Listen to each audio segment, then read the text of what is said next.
Today we're doing a layman's review of the Pro Display XDR. We're looking at design, size and resolution, brightness and HDR capabilities, contrast, color accuracy, connectivity, ergonomics, and price, with the stand included.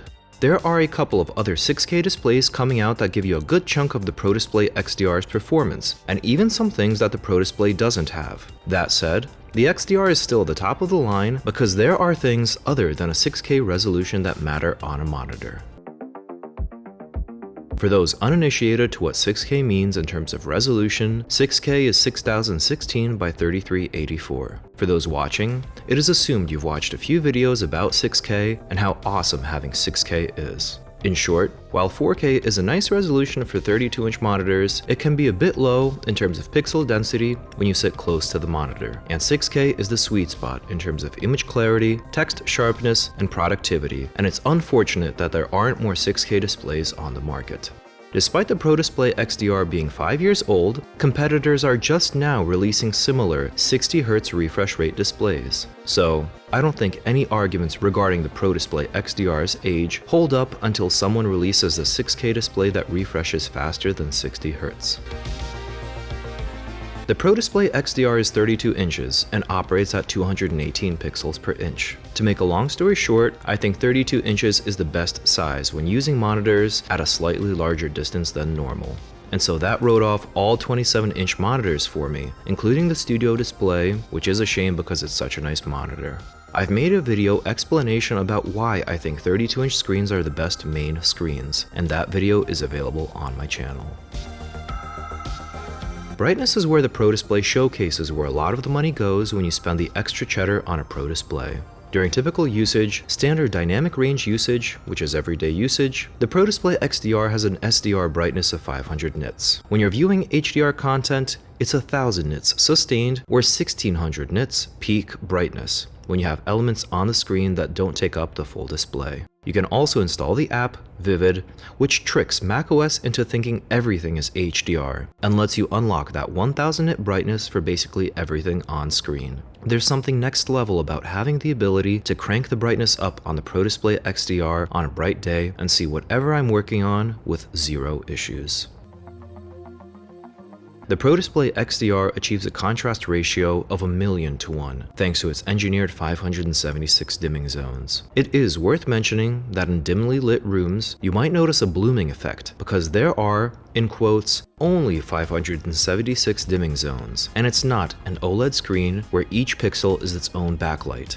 But, in my mind, this is a worthwhile compromise, because IPS panels, unlike OLED, do not break down, and there will never be burn-in on this screen. Setting the minor blooming issues aside, HDR videos look absolutely incredible, with basically perfect black levels.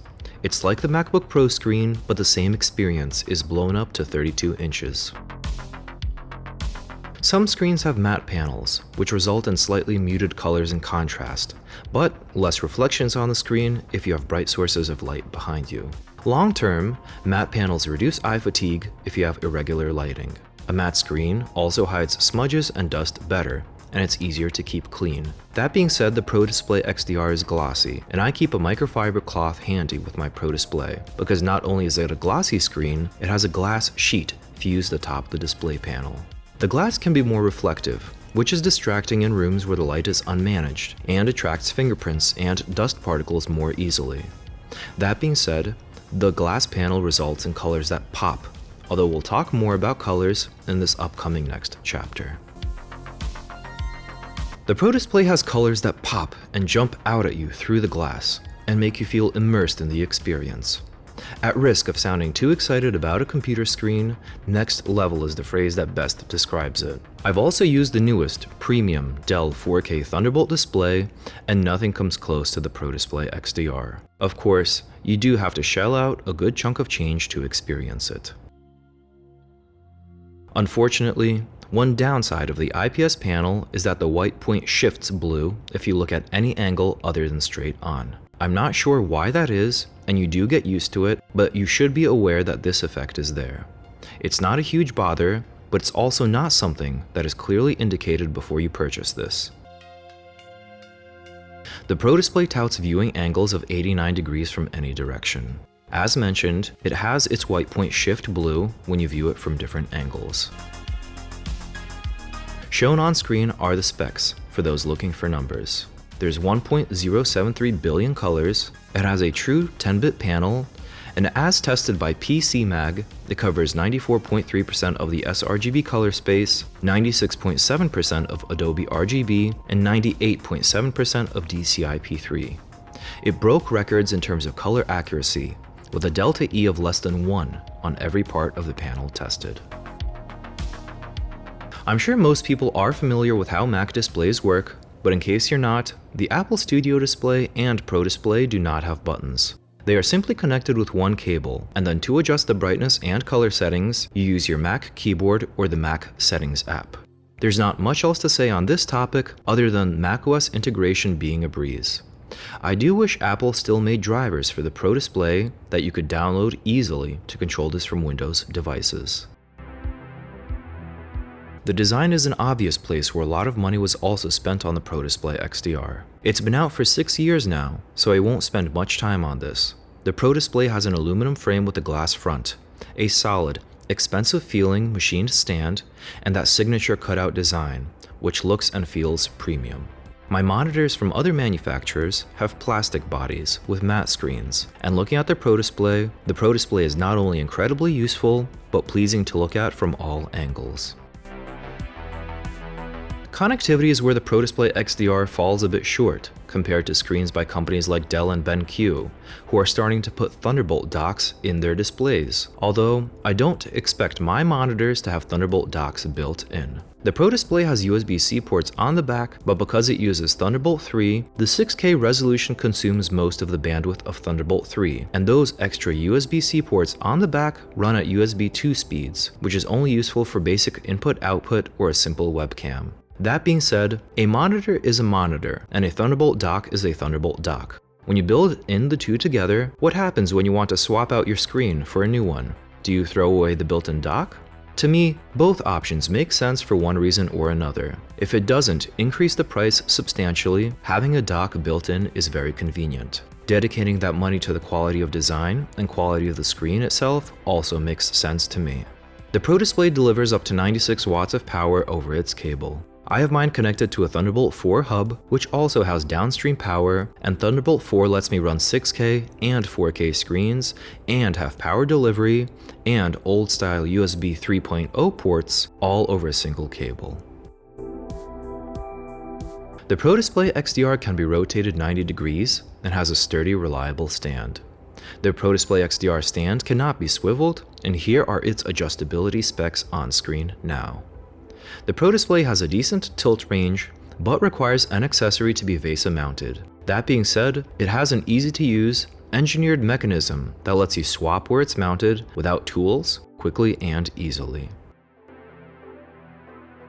The Pro Display does not have an anti-theft mechanism built in, and those are sold separately as kits for roughly $150.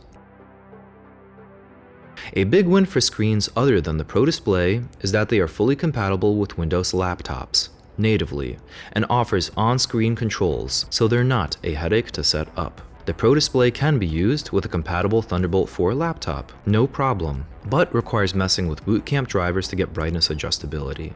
I hope Apple sees this video and makes those Boot Camp drivers easily accessible. Apple could sell a USB-C accessory that plugs into the Pro Display into one of its USB-C ports and lets you set the brightness and swap color profiles. The Pro Display XDR, with the stand included, comes in at $6,000 before tax. That's a substantial increase over competitor displays that, on the premium end, are roughly $1,500. If you need HDR editing as good as the Pro Display, there's really no other option. If you just need the 6K resolution and a decent brightness, then there are other great options being released shortly, and I've pre-ordered the ASUS 6K ProArt display, and a review will be on my channel soon. I just wanted to quickly mention and acknowledge OLED screens. While they're getting better every day, I stick by my words in another video I made about the shortcomings of OLED. If you're going to display a taskbar or dock or menu bar every day on an OLED screen, you will get burn-in. Therefore, I'm very glad that manufacturers are still investing in IPS, mini LED, micro LED, quantum dot displays, and other more classic technologies that don't sacrifice reliability for progress. I might be in the minority, but I'll gladly pay more for an expensive IPS screen than pay $1.50 every year or 2 years when I have to toss out the old OLED screen because it has burn-in. There are things that you can do to mitigate burn-in, but at the end of the day, performing those measures and workarounds every day gets in the way of actually doing your work and being productive. Overall, I'm grateful for where I am today, and I'm grateful to be able to be making this video. There are a couple of other 6K displays coming out that give you a good chunk of the Pro Display XDR's performance, and do even some things that the Pro Display can't. That said, the XDR is still the top of the line, because there are things other than a 6K resolution that matter on a monitor. If interested in the Pro Display, it's linked in the description via affiliate link. Thanks for tuning in, and thanks for watching.